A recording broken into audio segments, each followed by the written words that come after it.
కర్నూలులో జరిగినటువంటి వేమూరి కావేరీ ట్రావెల్స్ కి సంబంధించిన బస్సు దహనం కేసులో వీళ్ళిద్దరు కూడా ఉన్నారు, ఈ తల్లి కూతురు కూడా. ఇదే బస్సు ప్రమాదంలో బెంగళూరులో హిందుస్థాన్ యూనిలీవర్ కంపెనీలో పనిచేస్తున్నటువంటి ఈ రమేష్ గారు, అలాగే ఆయన భార్య, ఈ మొత్తం నలుగురు కూడా, ఇద్దరు చిన్న పిల్లలు, 7 ఏళ్ళు 5 ఏళ్ల పిల్లలు, వీళ్ళు కూడా చనిపోవటం ఆ కుటుంబంలో తీవ్ర విషాదాన్ని నింపింది. ఇక ఇదే బస్సు ప్రమాదంలో ఖమ్మం జిల్లాకి సంబంధించినటువంటి మేఘనాథ్ అనే అతను కూడా చనిపోయారు. సో ఆ అబ్బాయికి రీసెంట్ గా బెంగళూరులో జాబ్ వచ్చిందంట.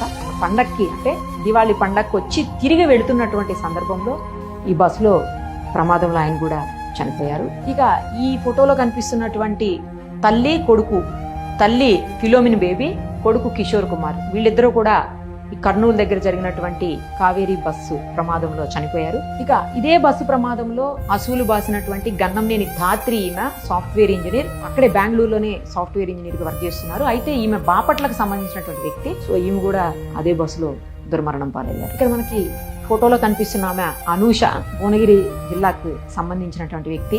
తండ్రి రైతు కుటుంబం నుంచి ఒక మంచి ఉద్యోగాన్ని ఆమె సాఫ్ట్వేర్ రంగంలో సంపాదించి బెంగళూరులో చేస్తున్నటువంటి పరిస్థితి. సో ఆమె పండగ కోసం, అంటే దివాళీ కోసం వచ్చి తిరిగి వేమూరి కావేరీ బస్సులో వెళుతూ ఆమె కూడా సజీవ దహనం అయ్యారు బస్సులో. ఇక ఇదే బస్సు ప్రమాదంలో సజీవ దహనమైనటువంటి ప్రశాంత్ ఫోటో ఇది.